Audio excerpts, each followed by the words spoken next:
Olá, meus amados alunos do 7º ano, estou com muitas saudades, mas eu vou ficar aqui na minha casa e vocês aí na casa de vocês, para juntos vencermos essa pandemia. Bem, nós paramos na unidade 3, onde a gente fala justamente do Brasil Integração do Território. Acompanhemos-nos aqui.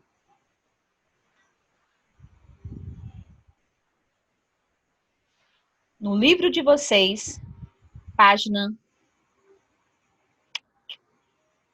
71, a gente vai acompanhar justamente mais um assunto aí sobre o Brasil Integração, o Espaço Brasileiro Urbano, urbanização. Bem, o que a gente pode falar sobre urbanização brasileira? O Brasil é um país totalmente urbano. Por que, tia Carlinha Nescau? Porque Brasil é considerado justamente a população, a maioria da sua população vive em cidades. E urbanização é justamente o que ele comporta hoje, na atualidade, na questão da parte urbana.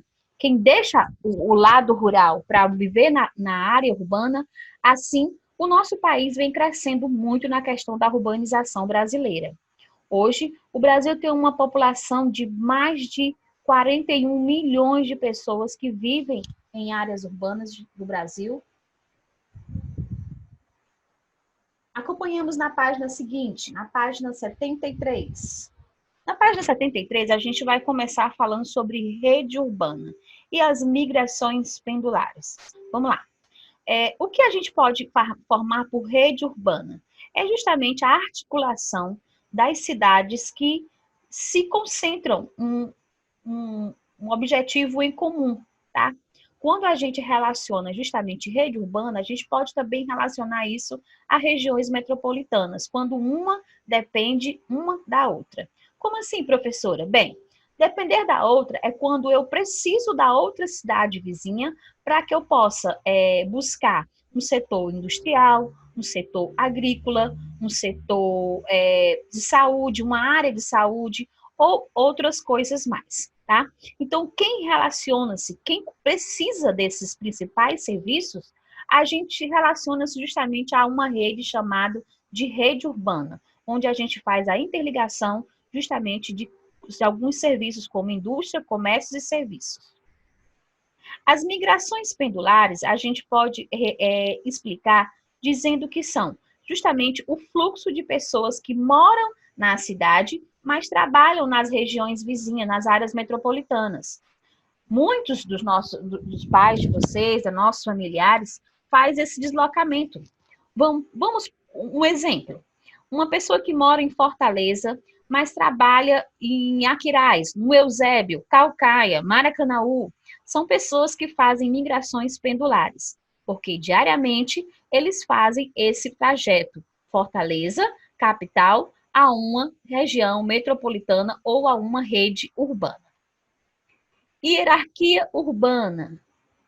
Hierarquia, gente, vem de uma palavra justamente de poder. Quem fica acima de tudo isso? Quem organiza tudo isso? E a gente sabe que dentro de uma hierarquia urbana, a gente vai tratar principalmente do quê? Da nossa capital. Bem, diante de uma atualidade que é a nossa pandemia, a nossa cidade, a nossa hierarquia urbana, justamente vem acrescido muito com os casos, né, atual de coronavírus. Então, o que acontece? A gente viu aí que Camilo Santana, uma hierarquia do Estado, que o Estado é soberano, ele pode ordenar em fechamento, em isolamento social, ele pode dar ordem com o apoio do prefeito Roberto Cláudio. A gente viu aí que os dois poderes, que são justamente a hierarquia urbana, conseguiu fazer justamente essa nova regra, esse novo projeto para a gente acabar aí com essa pandemia no nosso estado, para que a gente possa reduzir, né? Nem acabar, reduzir esses índices de Covid-19. Isso é chamado de hierarquia urbana. E aí a gente vem com as regiões metropolitanas, que mostra aí justamente a expansão da mancha urbana. Por quê? Porque nas regiões metropolitanas, gente, é onde se concentra a maioria das pessoas. Hoje as pessoas precisam de quê? Educação, saúde, comércio, serviços, que é o trabalho. Então, para onde eu vou procurar justamente habitar em áreas onde concentra tudo isso, tá? Para facilitar a vida dos filhos, a vida dos familiares. Então, com isso, a gente tem aí uma expansão da mancha urbana, por quê? Porque vem crescendo muito. Pessoas deixam as áreas rurais para fazer justamente essa mancha, essa integração na urbanização do nosso Brasil. Também temos aí a conurbação, tá? Que é a união física das áreas urbanas desses municípios. Nós aqui em Fortaleza, a gente tem uma conurbação quando a gente liga ao nosso setor agrícola, Maracanaú, que concentra a Ceasa, um processo agrícola comercial, justamente de produtos agrícolas, a justamente a cidade de Fortaleza, uma interligação, uma conurbação, para poder justamente interligar e ampliar esse mercado agrícola no nosso estado, na nossa cidade. E aí a gente tem as regiões metropolitanas, que são justamente o quê? As cidades vizinhas que ficam aqui justamente dando esse apoio aqui, fazendo esse deslocamento e fazendo esse apoio de comércio, de serviço, de indústria. Por quê? Porque, na verdade, Fortaleza é justamente a nossa capital, é o nosso centro comercial e as outras atividades são distribuídas justamente nas regiões metropolitanas, tá? Então, hoje, em relação ao Brasil, nós também temos outras regiões metropolitanas, que são as cidades que mais se concentra a produção industrial. Como um exemplo, São Paulo. São Paulo é o estado mais populoso do Brasil. Mas por que será que toda a concentração de população é nesse estado? Porque justamente lá há um setor industrial imenso, um complexo industrial. Nós temos umas cidades que são totalmente industriais, e aí a gente tem algumas regiões metropolitanas que umas concentram indústria, outras o comércio, outros os serviços, e assim a gente vai ampliando a nossa rede de região metropolitana. Em relação ao Brasil, nós temos aqui alguns estados, como Belém, Belo Horizonte, Curitiba, Fortaleza, Porto Alegre, Recife, Salvador, São Paulo e Rio de Janeiro. Isso baseado justamente no IBGE de 2010. Vamos continuar aqui, que vocês veem o mapa, tá? Onde eu vou mostrar para vocês aqui o mapa. Esse mapa está no livro de vocês, na página 74, tá?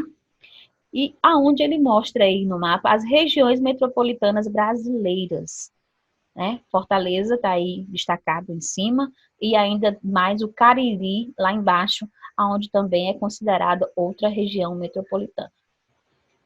Passando aqui adiante.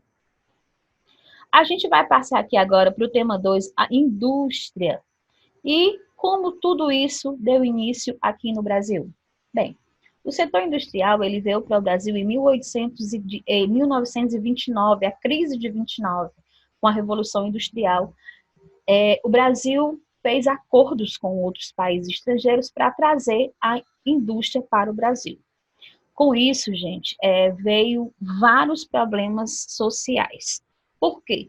Porque a gente estava adquirindo máquinas, estava adquirindo uma tecnologia, aonde não tinha mão de obra preparada para isso aí. Então, a questão da população, durante a industrialização brasileira, ela teve mais um intenso que agravante, teve que buscar imigrantes fora, para o quê? Para poder distribuir nas áreas aonde a Revolução Industrial foi dado início aí. Vocês estão vendo aí, observando aí no mapa. Que hoje, graças a Deus, essa produção industrial hoje, ela já está bem avançada. E também, ressaltando que o governo federal hoje, ele tem um projeto justamente para facilitar, para ajudar a outros estados a qual a Revolução Industrial ainda não é tão intensa. Tá? Então, hoje, vamos supor, São Paulo hoje, que era uma capital, um estado onde concentravam muitas indústrias, distribui essas indústrias hoje para algumas regiões, tanto do Centro-Oeste, como também do Nordeste. Para quê? com o objetivo justamente que a imigração para outros estados, a migração para outros estados, reduza e dando esse justamente, deixando de lado essa questão das manchas urbanas. Nós temos aí algumas características da industrialização brasileira, tá? A reindustrialização tardia, a substituição de importações e a dependência de capital de tecnologia estrangeiros, tá? Foi preparado aqui também, tá? Eu queria mostrar para vocês a questão dos dados gráficos, tá? Justamente desse aqui. Vamos lá. A gente vê que o número da população rural tem reduzido a cada ano, essa população se reduz mais ainda. Gente, se vocês observarem esse gráfico aqui, eu estou mostrando para vocês aqui embaixo, vocês vão observar que em 1960 a população rural era altíssima. A maioria da nossa população era distribuída nas zonas rurais. E hoje a gente vê que de 2010 para cá, que foi o último ano de censo, tá? Esse ano de 2020 seria mais um ano de censo, mas com essa pandemia, eu creio que vai ser adiado para 2021, porque não tem como os pesquisadores fazerem esse trabalho, tá? Viu que 2010 essa população tenha crescido em um setor muito grande, muito alto, gente. É incrível como isso aumentou bastante. Aqui eu fiz mais ou menos uma explicaçãozinha para ensinar para vocês sobre rede urbana e hierarquia urbana, que vai estar aí no site disponível para vocês, tá? Estou deixando aqui para que vocês possam dar uma olhada, uma estudada, uma lida depois. E algumas questões também sobre a questão das regiões metropolitanas brasileiras, tá? As regiões metropolitanas são zonas urbanas que possuem elevada densidade populacional. E algumas características também que vêm aqui juntamente nessa página aqui para vocês. Bem, o que ocasiona dentro de uma mancha urbana, dentro de uma urbanização intensa? Nós vamos gerar vários problemas urbanos, tanto sociais como ambientais, tá? Como assim, professora? Vamos lá. Para o nível social, a gente tem de problemas urbanos, nós temos as atividades industriais se expandiram, atraindo cada vez mais pessoas para as cidades. Várias pessoas deixaram suas áreas rurais, vieram para a cidade porque em busca de emprego. Isso deixa mais um problema urbano, por quê? Eu falei para vocês que um valor de uma casa para quem mora numa área rural é um valor, para quem mora numa área urbana, esse valor excede, é bem mais caro. Então, onde morar? Aonde se concentra essa população em que sai de uma área rural? A gente imagina já, né? O inchaço das cidades provocado pelo acúmulo de pessoas, a falta de uma estrutura adequada, questões da moradia, desemprego, desigualdade social, saúde, educação, violência e exclusão social, acesso à moradia com as devidas condições de infraestrutura, saneamento ambiental, asfalto, iluminação, etc. Ambientais, poluição do ar, poluição das águas, ilha de calor, inversão térmica, efeito estufa, erosão, chuva ácida, enchentes e desmoramento, falta de áreas verdes, poluição visual e sonora são os problemas que justamente trazem. Deixo para vocês aí agora com vocês uma atividadezinha. Acompanhe pelo módulo 2, tá? Esse conteúdo está lá no módulo 2. Tem algumas questõezinhas também para fazer no módulo 2, lá do livro. E até a próxima aula. E a gente vai justamente chegar a, se Deus quiser, a próxima semana a gente vai entrar para a unidade 4, tá? Já adiantado um pouquinho, por quê? Porque eu já tinha dado início a essa unidade com vocês, em aulas presenciais, e aí eu queria concluir justamente agora. E até a próxima semana, fiquem em casa, tá? E juntos nós vamos chegar lá. Aqui embaixo acompanha justamente o meu telefone e o Instagram, aonde eu vou colocar essas videoaulas lá também, para que vocês possam tirar dúvida. Tchau, um abraço!